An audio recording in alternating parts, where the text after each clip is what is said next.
मोमोज की सच्चाई। एक समय की बात है जब पहाड़ों की गोद में बसा एक छोटा सा गांव था जिसका नाम था शांतपुर। वहाँ के लोग सीधे सादे और मेहनती थे।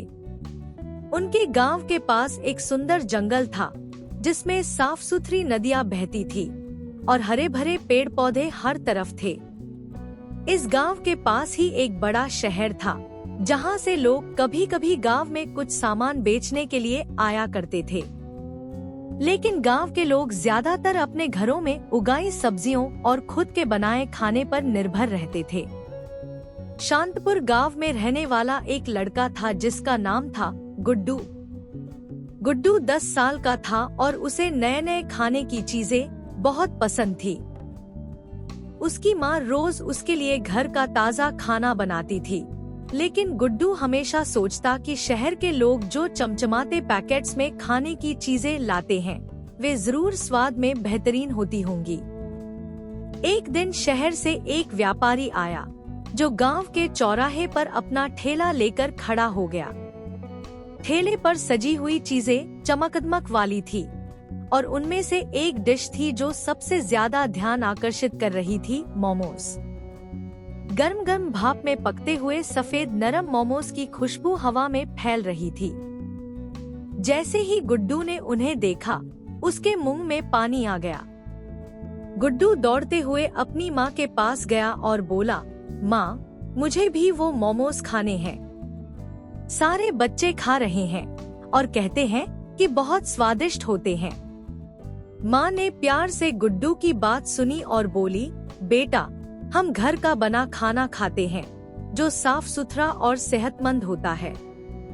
बाहर का खाना न जाने किस चीज से बना होता है और वो हमारे शरीर के लिए अच्छा नहीं होता। लेकिन गुड्डू की आंखों के सामने बस मोमोज ही घूम रहे थे। उसकी जिद बढ़ती चली गई। आखिरकार उसकी माँ ने उसे कुछ पैसे दिए और कहा, जाओ, पर ध्यान रखना कि बहुत ज्यादा मत खाना। गुड्डू फौरन पैसे लेकर दौड़ते हुए व्यापारी के पास पहुंचा और एक प्लेट मोमोज खरीद ली। उसने पहली बार मोमोज का स्वाद चखा। उसे मोमोज इतने पसंद आए कि उसने सारे मोमोज खा लिए और सोचने लगा कि वह रोज मोमोज ही खाया करेगा। कुछ दिनों बाद गुड्डू के पेट में हल्का दर्द होने लगा। पहले तो उसने ध्यान नहीं दिया, लेकिन धीरे धीरे दर्द बढ़ने लगा। उसकी माँ ने देखा कि गुड्डू का चेहरा उतरा हुआ है और वह खेलते कूदते भी नहीं है। माँ ने पूछा, क्या हुआ गुड्डू? तुम्हें तबीयत ठीक नहीं लग रही। गुड्डू ने पेट पकड़ते हुए कहा, माँ, मेरा पेट बहुत दर्द कर रहा है। माँ ने तुरंत उसे ले जाकर गांव के वैद्य से दिखाया। वैद्य ने गुड्डू की हालत देखकर पूछा, तुमने कुछ उल्टा सीधा खाया है क्या? गुड्डू ने झिझकते हुए बताया कि उसने कई बार मोमोज खाए हैं। वैद्य ने माथे पर शिकन डालते हुए कहा, बाहर का खाना ऐसा ही होता है जो स्वाद में अच्छा लगता है लेकिन हमारी सेहत को खराब कर देता है। इन मोमोज में न जाने कितनी मिलावट होती है। तुमने ध्यान नहीं दिया कि उन मोमोज को कितनी गंदगी में बनाया जा रहा था। गुड्डू को अब समझ में आया कि उसके पेट में दर्द क्यों हो रहा है। वैद्य ने उसे कुछ औषधियाँ दी और साफ सुथरा घर का खाना खाने की सलाह दी। वैद्य ने बताया, बेटा, जो लोग शहर से ये सस्ता खाना लाते हैं वे अक्सर सस्ती और खराब चीजों का इस्तेमाल करते हैं। ये मोमोज बाहर से तो अच्छे दिखते हैं, लेकिन अंदर से ये तुम्हारे शरीर के लिए जहर की तरह हैं। इनकी पैकिंग, सफाई और सामग्री पर कोई ध्यान नहीं दिया जाता।